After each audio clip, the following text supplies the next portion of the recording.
begin to rethink about adapting what they teach.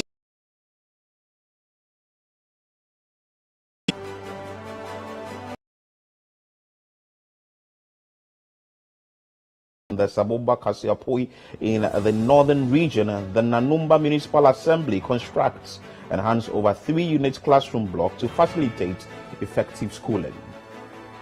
We know that this will not be enough for the 6 classrooms that they demand, but a journey of 1,000 miles starts with the first step.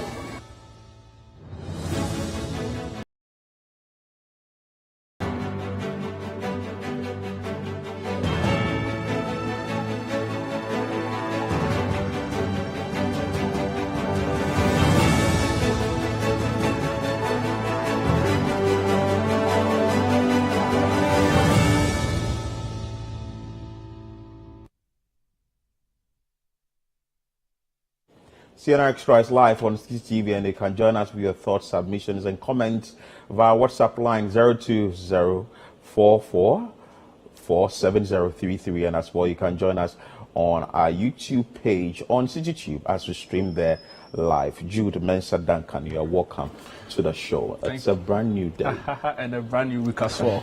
I mean, always a pleasure to be here. So let's go straight to the Gasouth municipality, where illegal sand winning is affecting the livelihood of farmers and farm lands as well in that particular area. Let's bring you that insight. Several farmers at Hobo in the Gasouth municipality of the Greater Accra region have had their farms destroyed by illegal sand winning activities. The prevailing menace has resulted in the unfortunate in the area. There's more in the following report by Central Regional Correspondent Calvis Tete. Awuku Okluche began his farming at Hobo some 66 years ago, and at the time of starting, farmers within the enclave go about their business without any hindrance. The situation, however, is completely different as of now, as the 96-year-old farmer is suffering at the hands of illegal sand winners. Compared to many years past, he only has this small band of maize harvested, as a larger portion of his maize farm has been destroyed by sand winning activities. The survival of his coconut farm also hangs in the balance, as yields have significantly reduced after the plantation was invaded by sand winners. Life has become a challenge for the old man.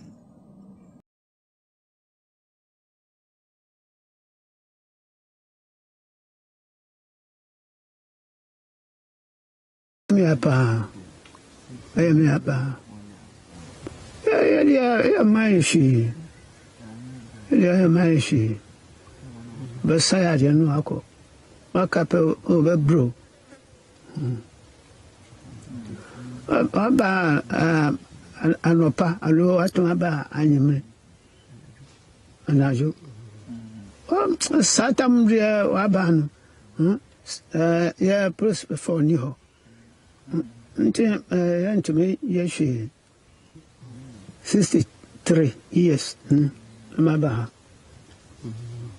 sese dia yanyashi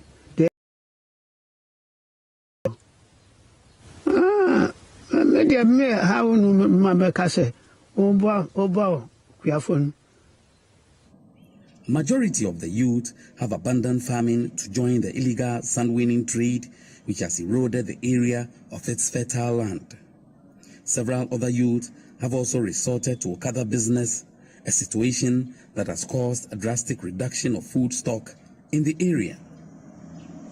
The once vibrant Hobo night market has virtually collapsed, as buyers can no longer get their desired food crop from the enclave, and this has affected the local economy in the area. Peter Adonu is the assemblyman for Hobo electoral area. The legitimate contractors, they pass through the correct channel to acquire the site before they do their work. But we have Goro boys, illegal sand winners. These people, for them, they don't listen to anybody, and they destroy the farm products. From Hobo, Kweku Pamfo and Obom in the Greater Accra region through to Adeukwa in the Wotu-Senya West District and some parts of the Eastern region, tipper trucks and other heavy-duty equipment ran rampantly in the area, creating chaotic scenes. The illegal sand winners who carry out their operation late in the night are also violent. Traditional authorities are worried about the situation in the area. They go in their numbers, and whenever they go to the land too, they go there with arms. And they have been winning the sand during odd hours, deeply in the night, with arms. And before we get there, how the people will be giving you warning shots. You can't get there and then ask them to stop. Not too long ago, Vonyo Prosper's friend, who was an Okada rider, was murdered and his motorbike taken away from him. Since then, this interview spot has seen over 50 motorbikes snatched from their owners. There is a growing security concern among residents.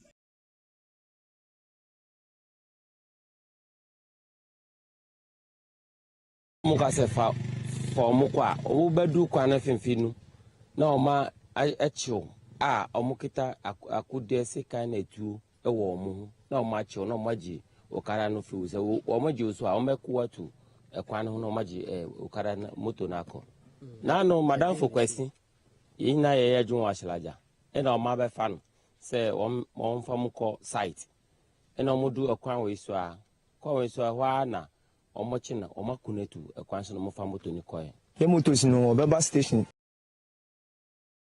Wa Uduku Benu Honmoa, Naka Chose be our fancy. What in the right side there, a biada so to and I say sky. No, they are Susanano, best 2 months ago.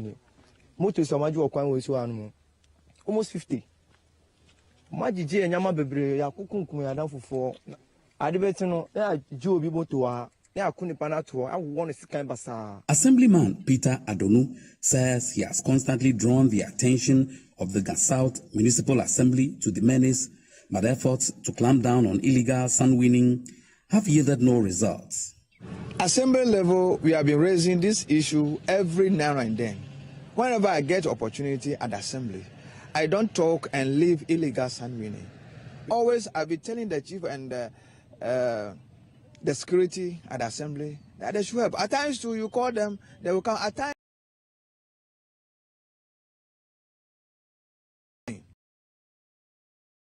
Arrest force from MC Joseph Nyani at the back of that operation promised a continued effort to deal with the situation, but is yet to materialize. For residents and farmers in Hobo in the South municipality, their worry is that the sand winning activities will be curtailed. They want authorities to act now. Calvis Tete, City News, Hobo. The challenges associated with sand winning in a particular area that is illegally done is enormous, and if this is not checked, it can bring about some sort of health problems to the people in the community, among other things that ideally it could be avoided. So if you are doing illegal sand winning in the area, and from the report, the MC is aware, the assembly is aware, traditional the authorities be up and doing and get things that it looks like we always often sit down, watch things happen, then when it gets out of hand, then we move into so that it has to be resolved.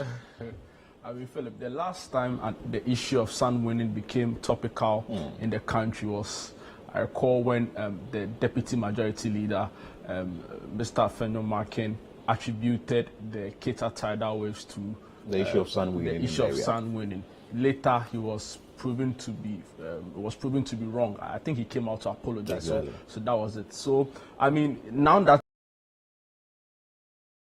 sand winning is still going on actively in other parts of the country, I think it's something that our legislators should be very interested in, because of the fact that it borders a lot on our efforts to achieve the SDG goal 15, which talks about life on land. If you further deep, you want to go into it, it talks about protecting, restoring and promoting sustainable use of terrestrial ecosystems and sustainably managing our forest, combating desertification and halting the reverse of land degradation and biodiversity loss. So for me, I think this is something our legislators should be very deeply worried about. I mean, if you go to other parts of the country, in the central region, where sand winning is going on quite actively there. I remember a report we did some time ago engaging the youth of the area. It was down to the lack of jobs in some of these communities. So you get the sense that some of the problems we have in this country are interconnected. And one, this has been stated that is illegal, illegal sand winning. That means there is a legal way of doing this. So exactly. Why won't the legal way of doing this be encouraged? So Philip, it's a very broad conversation. We'll most likely not be able to exhaust in this discussion. But then again, we want to advise the public, if you want some of these, I mean, you want to use sand to construct or anything, there are proper ways of going about it. Go through registered companies in buying some of these things, and also to the youth who engage in it for whatever reasons. We've always said that the two wrongs don't make a right. So the fact that you don't have a job, or you're actively looking for a job and still don't have one, doesn't necessarily mean you should be going into some of these things. But of course, we expect authorities to be on some of these things. We expect the assemblies to take up this very seriously. And Calvin's actually made mention of the fact that the MC for the area, that is Gasao, Joseph Yani, the illegal sand winning in the area, but nothing has been done. It looks like then the MC must come back again, or must tell the media what exactly is going into it and what is being done about the situation. I mean, Philip, it's unfortunate. It's really unfortunate, especially because the activities, it has dire consequences on human survival in the end, and like you are saying, and they're talking about the farmlands, exactly, the destruction of the farmlands and peace security. I was going to it. Now we understand that their activities are leading to the destruction of farmlands, and already considering everything that's going on in the world and the need for us to be able to produce our own locally here, I don't think it's a step in the right direction. So personally, I'm of the view that this is an issue our legislature need to take up seriously. We need to pass very stiff side. They are made that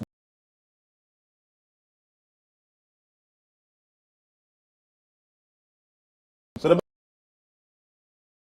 municipality, well, you must wade into this conversation, at least just make your residents or the constituents give a sigh of relief in that particular area, because the sand winning is having a toll on their livelihood. From one issue, let's go to another, where government has been urged to reduce taxes on the drugs used to treat glaucoma as a measure to contain the high cost of treating the condition in the country. Let's bring you that insight. An ophthalmologist at the SDA hospital in Sunyani in the Bono region, Dr. Louise Otenjima, is urging the government to reduce some taxes on drugs used to treat glaucoma to reduce the cost of treatment. Dr. Otenjima made this known during an outreach program to screen for glaucoma at Nkwabing, a suburb of the Sunyani municipality. City News' Michael Sapongfum reports. Glaucoma is the second most common cause of blindness worldwide. The World Health Organization has estimated that 4.5 million people are blind due to glaucoma. Over 700,000 Ghanaians live with glaucoma, and 60,000 are blind from the condition.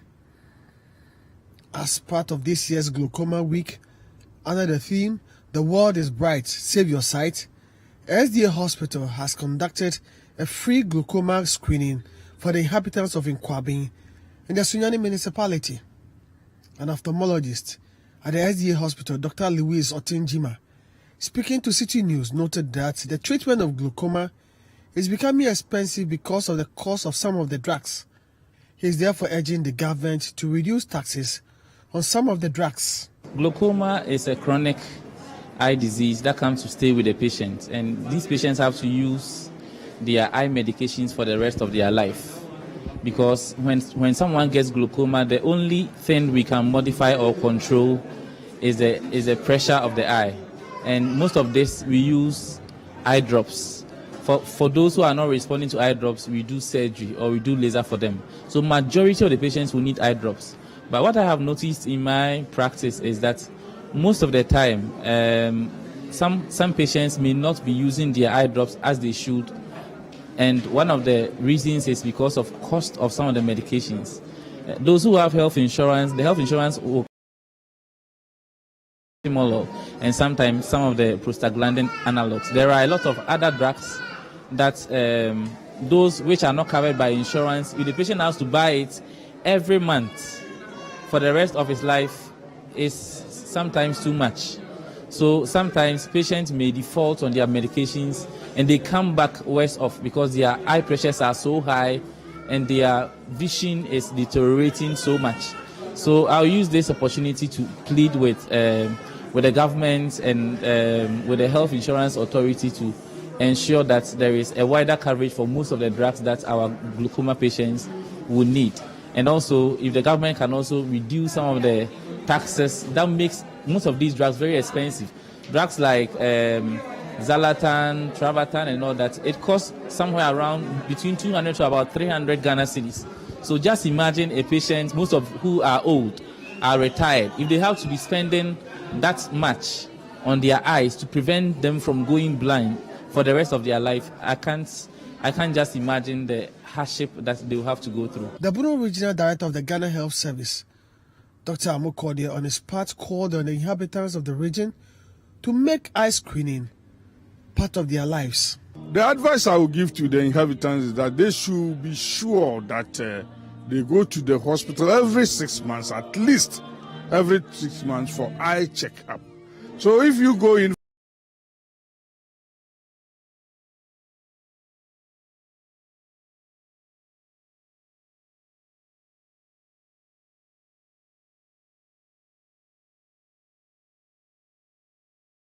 so many treatment options for us to this thing. So the idea is for you to keep on going every year, if nothing at all, visit the eye clinic every year twice. That, I think, will help us resolve the challenges we have with glaucoma management in this region. The inhabitants of the Bono region have been admonished to go for regular checkups of their eye so that if they have any problem, they could be attended to. From Sunyani, Michael Saponifun, City News. Glaucoma, which we know is the second leading cause of eye blindness in the world. And this is a very serious thing that, at least if not checked, is going to be a very big problem, because as the stakeholders are asking that government should reduce the taxes on the drugs that is used in treating glaucoma. I think it's a step in the right direction. What do you make of this? Yeah, I mean, so according to this Russian Open Medical Journal, 8.5% of persons above 40 years in Ghana have glaucoma. Wow. And 7.7% of persons above 30 years also have the condition. And this is quite a significant portion of the population. And if you listen to some of the patients, you get the impression that the cost of their medication is quite on a high. So I think it's a call in the right direction that government begins to look in that area. And for me, it's not only limited to glaucoma, but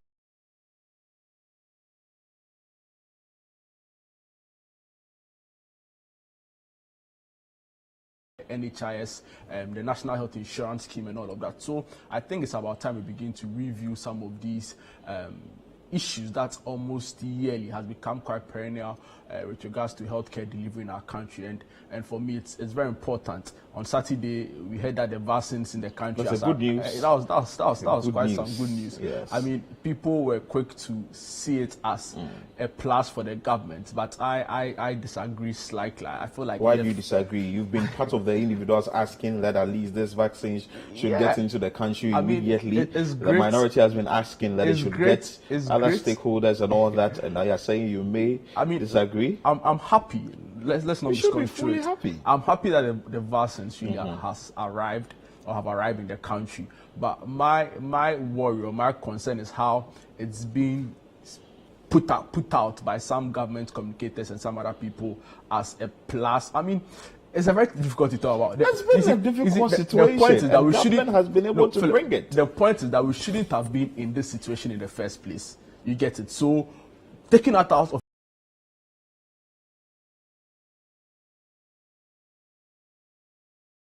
great news that it has come. And it's even more worrying for me if you consider the fact that we had a minister who, some days before the arrival of the vaccines, was in Parliament and told us that the vaccines were going to arrive in 3 weeks. And for me, what sort of arrangement went into his informing the whole of the country that the vaccines were going to arrive in 3 weeks? So clearly, it means that he wasn't on top of issues. So it's a very difficult conversation to have. But I'm saying that if the minister knew that the vaccines were going to arrive shorter than the 3 weeks, he should have been on top of issues to know. Well, I and think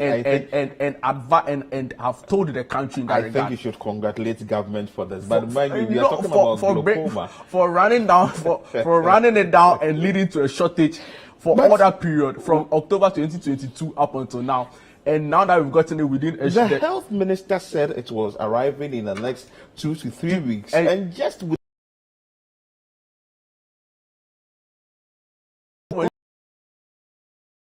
in Parliament, telling the whole country that was going to come in TV. He didn't know it was going to come sooner than the 3 well, weeks. he said payments have been made and they are making frantic efforts to receive the vaccines. Let's not give credit where credit is not due. Honestly, I mean, it's great for parents and for children that the vaccines have arrived, but it wasn't as a result of some wild government intervention or anything. In any case at all, it is government's poor planning and inaction that led us to where we are. For me, I think we should congratulate government for that. But well, the issue is about glaucoma, and the various stakeholders in the health industry are asking that government should reduce the taxes on the drugs that is used in curing glaucoma, so that people can be able to buy to cure the disease. Let's move away from that story and bring you the story that has to do with the strengthening of partnership within African military forces and the U.S. counterpart to counter violent extremists. A combined military and law enforcement exercise is underway in Ghana and Cote d'Ivoire, dubbed Fritzlock 2023. Let's bring you that insight. Now, as part of efforts to strengthen partnerships between African military forces and their U.S. counterparts to counter violent extremism, a combined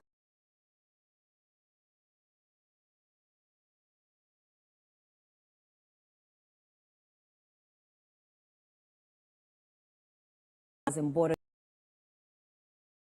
in the Savannah region. There's more in the following reports. At the Daboya Polyclinic in the Savannah region, sat hundreds of patients with various ailments waiting to be attended to by a team of military health personnel. According to the in charge of the facility, the crowd was unusual as they ordinarily record an average of 20 patients a day at the outpatient department. Our daily attendance averagely we get about 20 per day averagely. So looking at all these people today, is exceptionally different. Most of the cases we attend to are malaria cases, gastrointestinal related cases, skin infections, I think on a normal day, and then life modifiable conditions like hypertension and diabetes. According to security analysts, building trust between civilians and security personnel is imperative in fighting violent extremist threats in Ghana and all other countries threatened by same. Flintlock is an annual African-led combined military and law enforcement exercise that has strengthened key partner nation forces throughout Africa in partnership with International Special Operations Forces with support from the U.S. Aside from training of military personnel, the operation is also focused on fostering enhanced civilian-military relationships. Captain Colonel Lewis is a civil affairs officer with the U.S. Army and speaks about the operation. Now we're here as a part of Exercise Flintlock 2023, which is a U.S.-led exercise that has Western partners, African partners, and a large part of that is the military training side, but another major part of that is also the community engagement.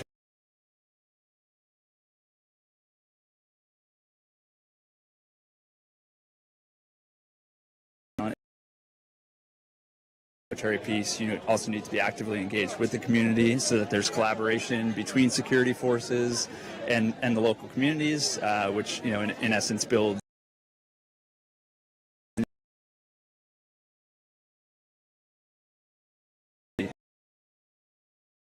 to combat violent extremism. The free health screening was organized for residents in and around the Daboya community. Students in the area were also given sanitary wares and dewormers. Some of the patients who visited the clinic spoke to City News. I'm not well. When I come here, I saw the military people come here, and I bring myself and my child, because when we come, we get many medicine, and my uncle to get many medicine. So I'm thank the government because I'm well. When I go and take the medicine, God will help us to do well again. This place is not friendly, so how to come to hospital is a challenge to me. So I don't normally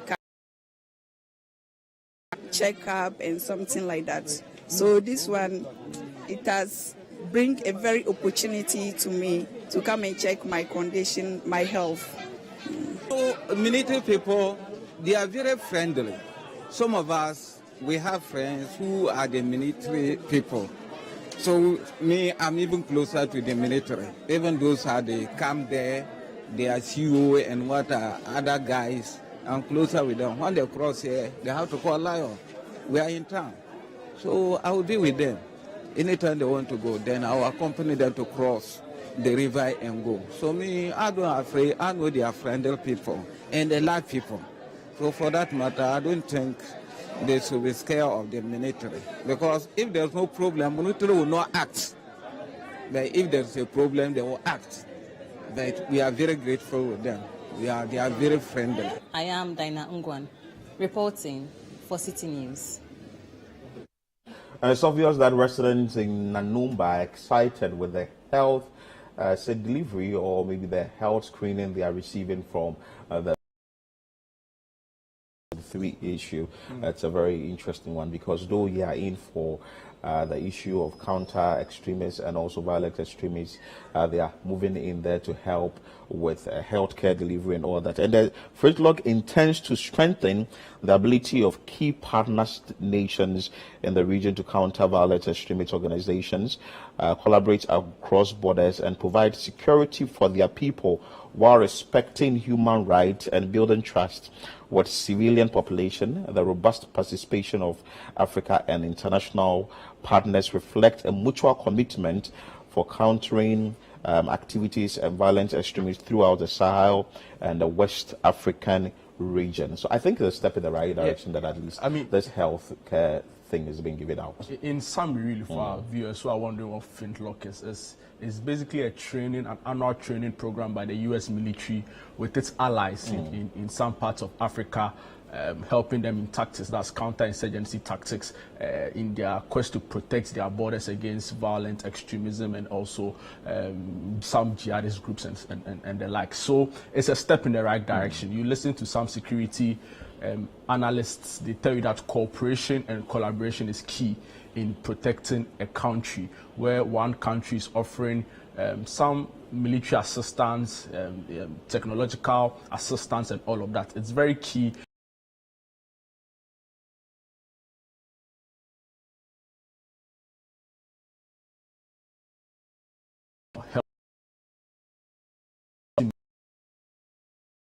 Cause of concern in the country, especially with what's happening in Boku, where some security analysts have said that it's the country's weakest link in its fight against violent extremism in Ghana. So seeing that some of these things are happening, some of these collaborations are happening, would give our military men also the necessary capacity building, really, to be able to protect our borders. So we hope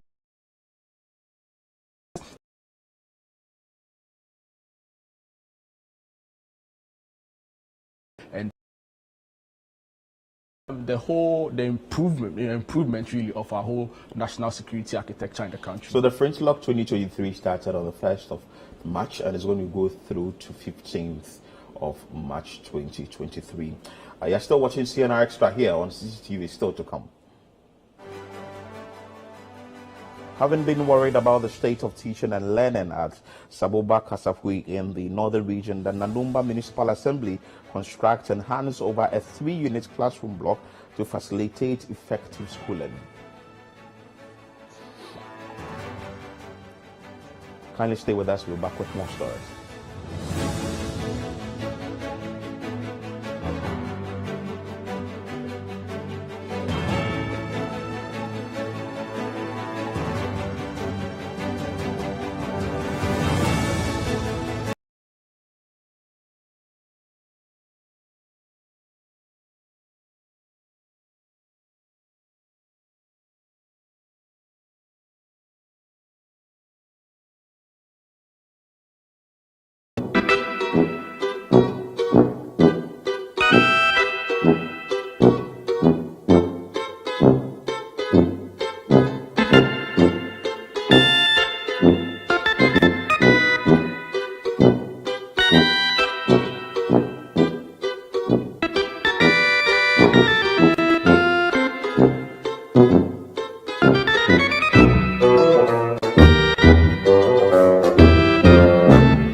Creamy Plus is a fully skimmed evaporated milk. Creamy Plus is available in a shop near you. This message has been vetted and approved by the FDA.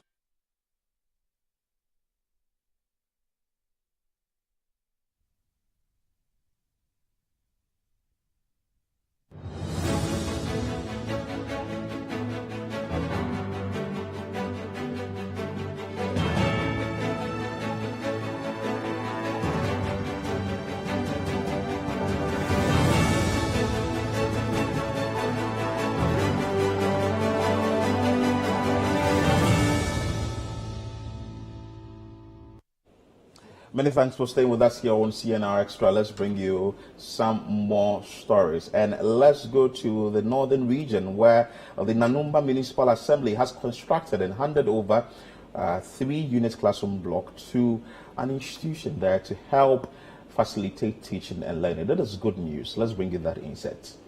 To facilitate effective teaching and learning in Saboba Kasapoe in the northern region, the Nanumba North Municipal Assembly has constructed and handed over a 3-unit classroom block with auxiliary facilities to the community. There's more in the following report by our correspondent, Mohammed Aminu Alarbira. It was all excitement at Saboba Kasapoe community in the Nanumba North Municipality in the northern region when a 3-unit classroom block with furniture was handed over to the community. The community is the Savannah region. It is separated by River Dakar. The community lacks school infrastructure, making children in the area travel over 10 kilometers to Jeji for primary and JHS. As a result, many children in the community are dropouts and are mostly engaged in fishing in the water bodies. Municipal Assembly, in a bid to ensure equal access to quality education for all, has constructed a 3-unit classroom block fully furnished with chairs for the community. Previously, the children study in a dilapidated shed put up by the community. Classes always come to an end anytime the weather changes.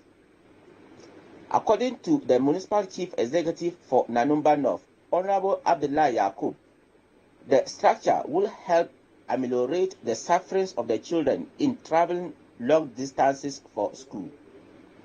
He spoke at a short ceremony. The Municipal Director of Education. It is a 3-classroom block with ancillary facilities. We have a toilet and a usual with furniture in all the classrooms and teachers, tables and chairs. We realized that they were living in a very dilapidated structure. And that's just standing by the new structure.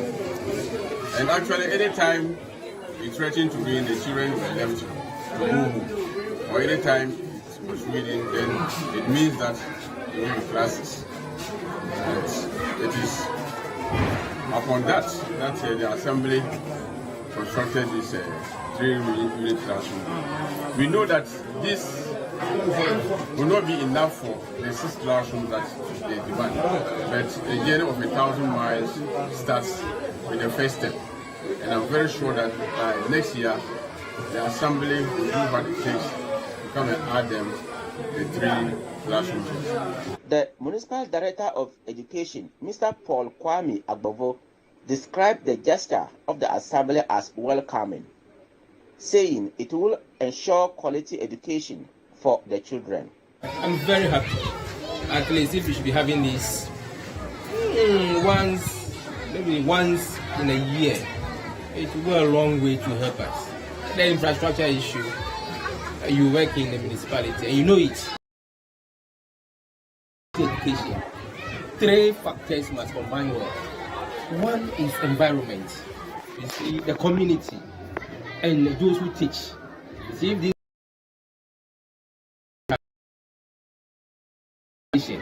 so the environment alone counts. See how the children were happy seeing this structure. He assured the community of ensuring that a JS is constructed for the area. The head teacher of the school, Abdullahi Aminu, said the facility will help increase school enrollment. I'm very, very happy. I'm very, very happy. If I say I'm not happy, I'm lying. I'm very, very happy because you can see the old building. When you are in the class, you don't look as if you are a teacher. And we the teachers here, we are all professional teachers. But the building that's given to us is like the schools that is building. So for that one, I'm happy. And this building will also give us an enrollment too. Because since this building was completed, a number of parents bring their awards.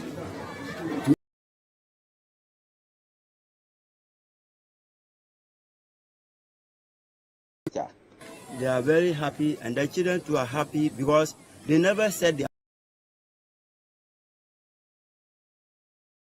are happy that they have a particular place to sit with a shape and then sit and learn much about what they are teaching them.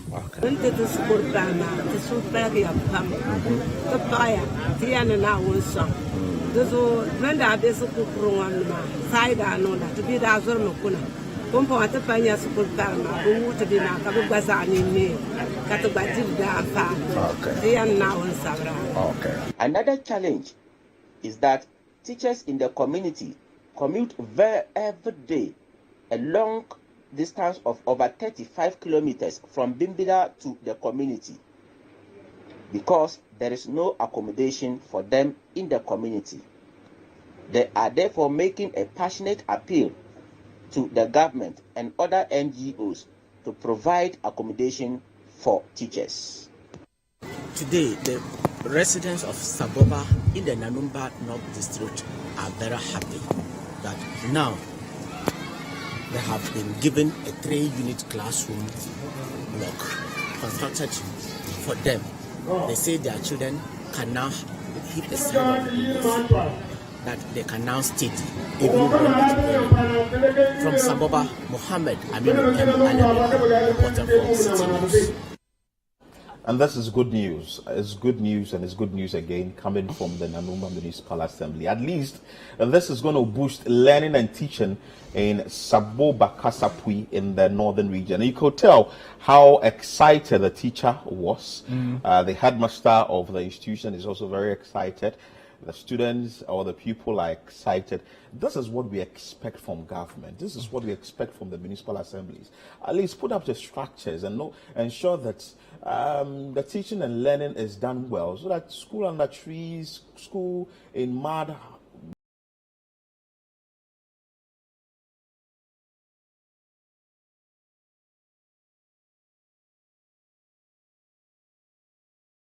exemplary action they've taken. Though it's a 3 units block, at least only by trees, we are still going to ask for more.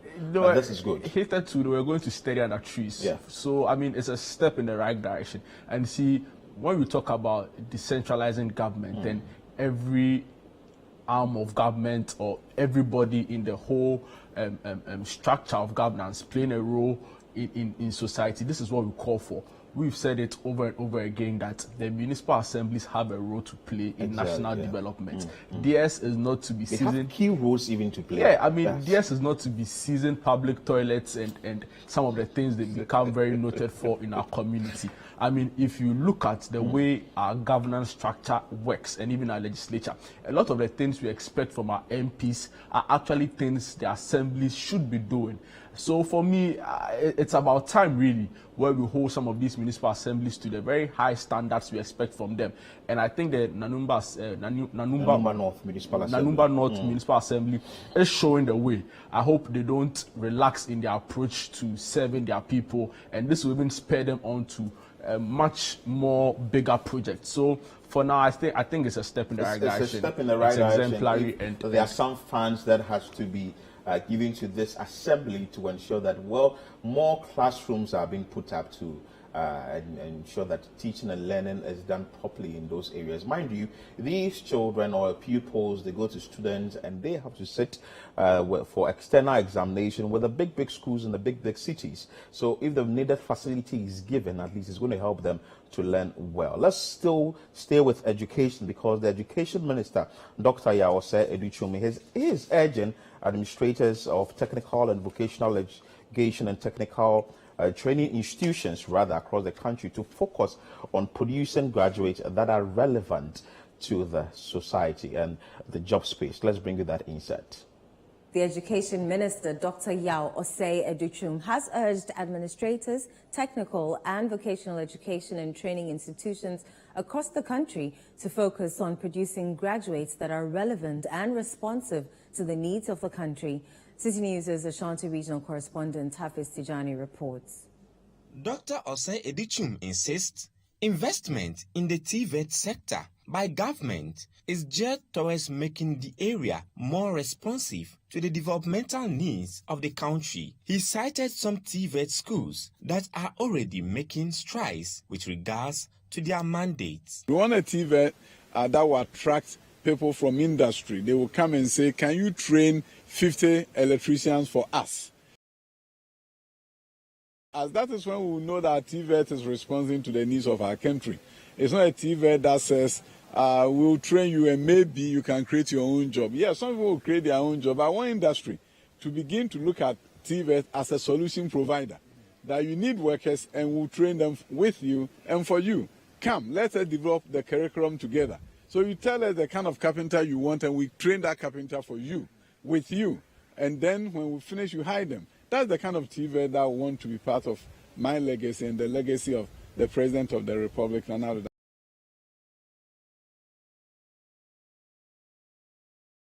and vocational education and training institutions in Kumasi urged the management of the institutions to partner with related industries. So all that we are discussing here today with the heads of schools is that we have to become more innovative. We've discussed the need for schools to do job fair so that companies can come there and recruit from their schools. So heads of schools are no longer going to sit there to get a phone call from a company.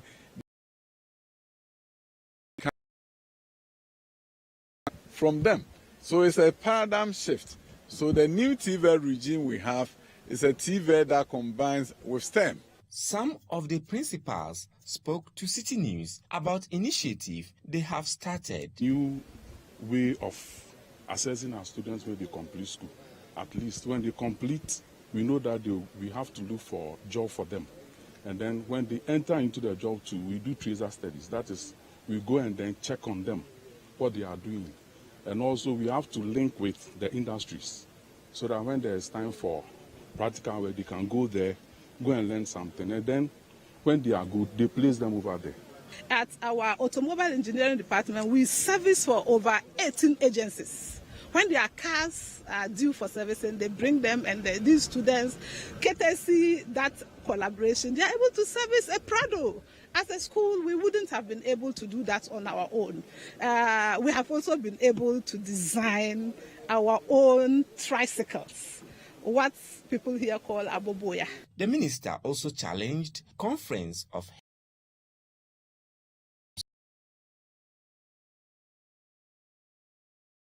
educational outcomes or risks having their institutions closed down. He explained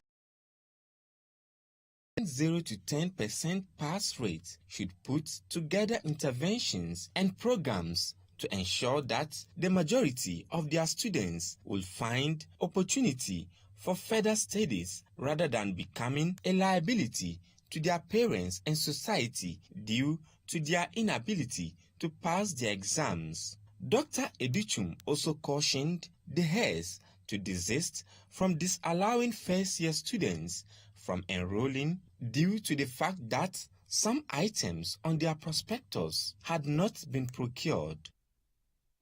And this is what is coming from the education minister. He's asking that, well, the individuals or the graduates churned out from the various technical institutions should commensurate or should be able to work in the various institutions or in the society. I think that is a very big problem, because most people have complained that some of the things that are taught in school, you move out of the four walls of the school and you come out and you are unable to work with it. You are now supposed to now develop your skills, or you're now supposed to acquire more skills on the job and be able to work effectively. It looks like the school is just a place for you to just read the books and get whatever you're supposed to get there and come out and now come in and fight for yourself and how to work in the job sector. Do you think it's something that I mean, Philip, there's a debate that can go on and exactly on. It can linger for a very long time. But I see it was very bold for the fact that I mean, they are going to close down schools that are non-performing. And you see, for me, my worry and my concern is that for you to make a statement like that, you should have made sure that you've provided for everything that is necessary for the schools to be performing. So, for instance, if you have a senior high school that we know the challenges with free SHS. Their foods are not coming in. Their monthly monies government is supposed to send to them are not coming in, and the PTAs in disarray as a result of so many challenges they are faced with. I mean, so if all of these problems, and mind you, it's not only limited to senior high school, TVET institutions as well. So if all of these challenges are persistent in schools,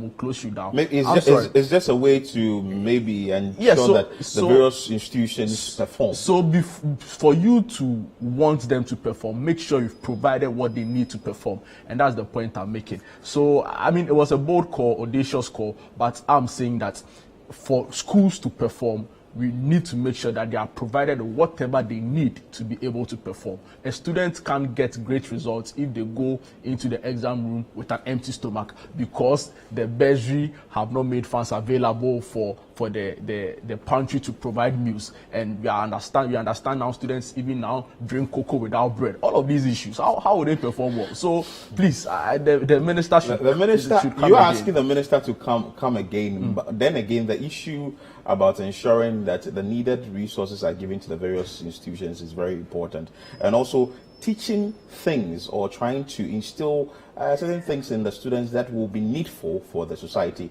is also very important. You are still watching CNR Extra here on CCTV, still to come.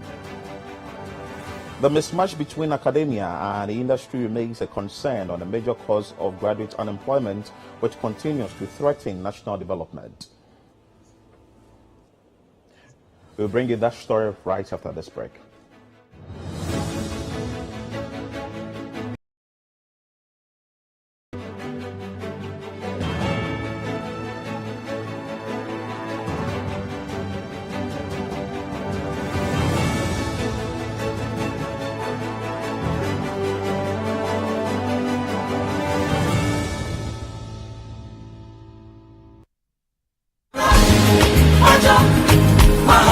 Get ready to experience a night like never before with Ahima Messi, Kofi Usupepra, PSA Esther, Ankalato, Ella Duncan Williams, and your host MOG. Also ministering Keepers Music and Liberty Voices Choir as MOG Music presents New Wine Concert theme The Coming Glory on Sunday the 19th of March 2023 at the Oil Dome Royal House Chapel Ahimfie. Time 5 p.m. Rate 200 Ghana Cedis VIP, Gallery Standard 40 Ghana Cedis, Gallery Double 70 Ghana Cedis, Regular Standard 80 Ghana Cedis, Regular Double 150 Ghana Cedis. Visit www.tickets.newwineconcert.com or dial *389*777# to purchase your tickets. Sponsors Oduma, Bell Beverages, Bell Aqua, Total Family Health Organization, First Choice Hair and Beauty Salon, Tank Palace, DDP, eTransact, Oasis Studios. Media partners.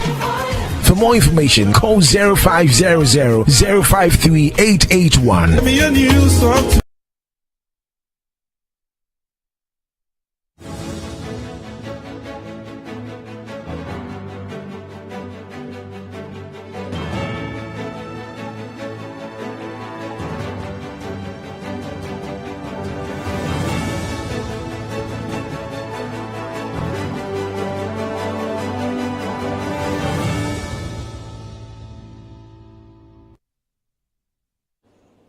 Welcome back to CNR Extra. You can join us with your thoughts, submissions, and comments via WhatsApp line 0204 447033. My name is Philip Nielati. I'm here with Jude Mensa Duncan. Let's bring you the very last story that has to do with the mismatch between academia and industry that remains a concern and a major cause of graduate unemployment in the country. Let's bring you that insight.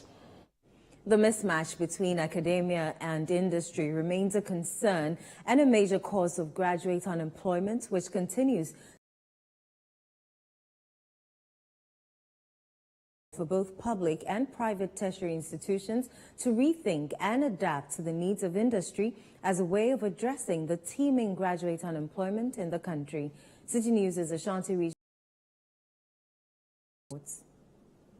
When universities and other tertiary institutions open their portals for admissions, there's always a rush by applicants to secure a space. The qualified ones are admitted at the end of the day to start their academic journeys to secure a decent and well-paid job after completion. But that is not always the case, as most graduates are still struggling to find jobs, although others are venturing other areas to establish themselves. This has been blamed on the gap that exists between academia and industry. All universities must begin to rethink about adapting what they teach, what the curriculum to the needs of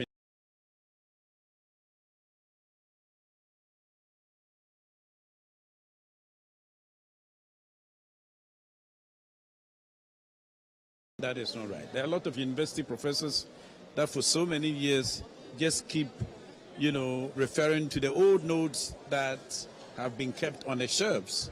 And that is what is given to university students every now and then, with no effort made, to really dig into current research, to make sure they upgrade, even if they're going to give notes, to students, that the notes are constantly being upgraded to reflect current trends. With all due respect, some courses in the various universities or the technical, because if you do Ghana, you will not get a job in Ghana. I don't want to cite any course. I'm not sure. Handouts are very old notes that the lecturers are giving out, and the person who go through the 4-year institution or the 4-year cycle, the person comes out and the person sits home, that is a graduate, sits home for a very long time looking for a job, and the course that you read is nothing. We are not saying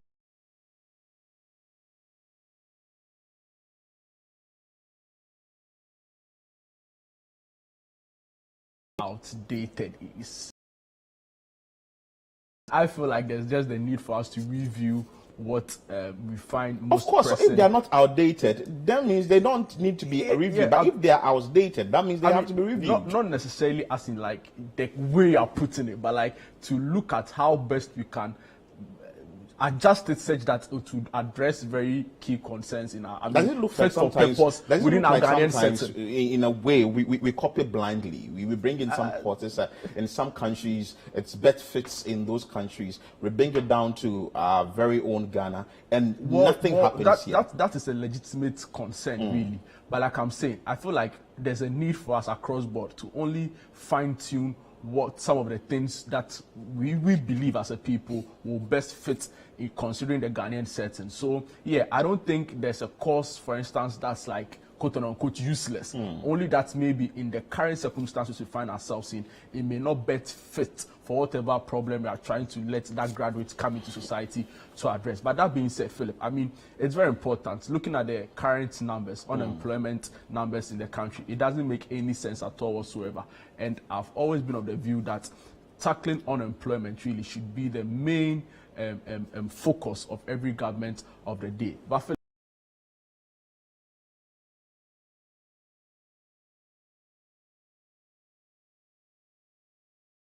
say what they are saying. I mean, I'm sure viewers are interested. So they are saying that the vaccines really that arrived in the country on Monday, in their words, is woefully inadequate. Well, we'll have more time to talk about the vaccines tomorrow. I don't think we're going to credit government. Well, you don't want to credit government, I'll credit government. But meanwhile, the issue with the courses, at least if you are moving from the second cycle institution to the tertiary institution, try and get some counseling and understand what course you are going to read. And when you come home or you come back from the institution, you wouldn't be a liability, but rather an asset. My name is Philip Nilachi. I did this with Jude Mensa Duncan. This is how we end today's edition of CNR Extra here on CCTV. Many thanks for your time and keep watching CCTV.